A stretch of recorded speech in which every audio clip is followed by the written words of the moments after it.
I'm on a plane that's been hijacked. I'm on the plane. I'm calling from the plane. I want to tell you I love you. Please tell my children that I love them very much. And I'm so sorry, babe. I don't know what to say.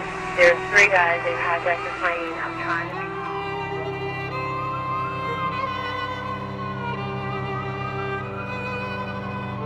be... 9/11 was very formative for me, and perhaps the most formative piece of 9/11 was discovering the final cell phone conversations.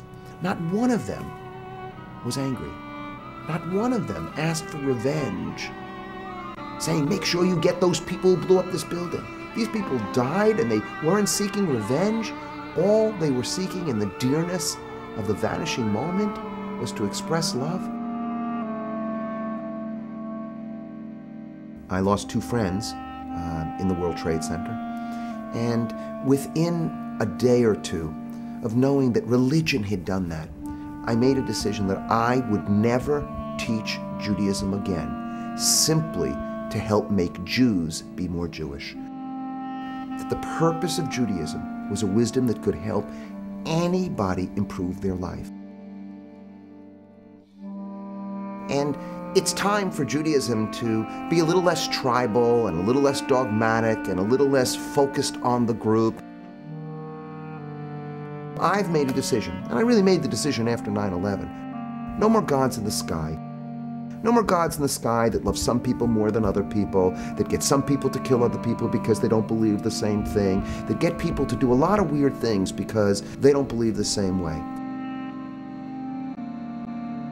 I think one of the problems with God is we put our gods up in heaven, and then we say, oh, there's a God up in the heaven, and we can believe in that God, and that God will take care of us. And then when that God doesn't take care of us because that God doesn't exist, we get mad at the God that doesn't exist for not taking care of us. And that creates a hell of a lot of despair.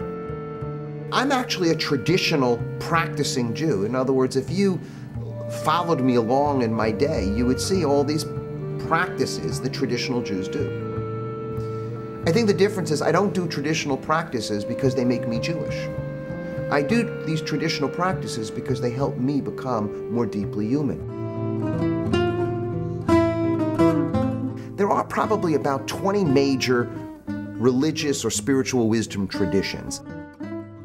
And for most of history, every wisdom tradition kind of kept to its own, or actually destroyed other people. Now we live in a moment in which, because of the openness, people can bring their wares to the communal marketplace. Anyone has the opportunity to, in a sense, download a piece of wisdom or a practice that works in their life. What I think a global thought leader is right now, or anyone who will use their wisdom tradition, I'm a rabbi doing it, so I'm going to do it using the Jewish wisdom tradition. But I hope Christians and Muslims and Hindus and Sikhs begin to use their wisdom in a way that's accessible and usable to anyone.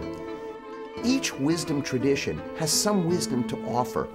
The next phase, hopefully, for the human community is a deep pluralism in which we get to exchange our wisdoms, use the wisdoms that work for us to improve our lives.